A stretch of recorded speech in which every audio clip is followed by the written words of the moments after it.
শেষ মুহূর্তে রাজধানীতে কেনাকাটায় ব্যস্ত সময় পার করছেন নগরবাসী। বিপণী বিতানগুলোতে ক্রেতাদের ভিড় যেমন লক্ষ্য করা যাচ্ছে, তেমনি নিম্ন আয়ের মানুষ ভরসা করছেন ফুটপাতের দোকানগুলোর ওপর।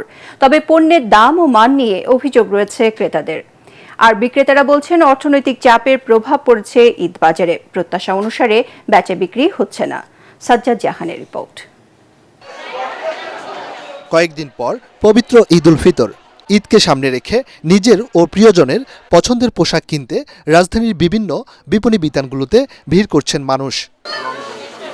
দোকানিরা বাহারি পোশাকের পসরা সাজিয়ে বসলেও বিগত সময়ের তুলনায় দাম কিছুটা বাড়তি বলে অভিযোগ ক্রেতাদের। সব জায়গাতে, শুধু যে এখানে বা অন্য কোথাও তা না, সবখানে জিনিসপত্রের দাম অনেকটাই বেশি। ইরানের একটা যুদ্ধ বা যে এখন একটা পরিস্থিতি, এই অবস্থায় দেশে সার্বিকভাবে সব জায়গাতে একটু প্রাইসটা আগের চাইতে একটু বেশি হবে, এটা খুবই স্বাভাবিক। পোশাক আশাকের দাম বেশিও থাকে, তাহলে আমরা ট্রাই করি হচ্ছে এই সময়ের কেনাকাটাটা মানে যত স্বাচ্ছন্দ্যে কেনাকাটা করা যায়। পাকিস্তানি ড্রেসের থেকে বাংলাদেশি যে ব্র্যান্ডগুলো আছে সেগুলোই আমি বেশি প্রেফার করি, আমার কাছে সেগুলোই বেশি পছন্দের। তবে বিক্রেতারা বলছেন কাঁচামালের দাম বাড়ায় এবার কিছুটা বাড়তি দর হাঁকতে হচ্ছে তাদের। অন্যান্য বছরে এই সময় ইফতারে খাওয়ার সুযোগ পাইতাম না, আর এই বছর ইফতারের 1 ঘন্টা আগেও কাস্টমার, 1 ঘন্টা পরেও কাস্টমার। আগের চেয়ে অনেক প্রোডাক্ট ভালো, কিন্তু আগের চেয়ে রেটও বেশি।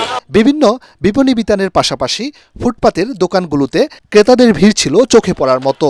দ্রব্যমূল্যের ঊর্ধ্বগতির বাজারে নিম্ন আয়ের মানুষের ভরসা এইসব দোকানগুলো। এবার লম্বা ছুটির কারণে অনেকটা আগেভাগেই ঘরে ফিরছে মানুষ, যার ফলে শপিং মলগুলোতে কিংবা বিপণী বিতানে ক্রেতা সমাগম দিনকে দিন কমে আসছে। সাজ্জাদ জাহান, এটিএন বাংলা, ঢাকা।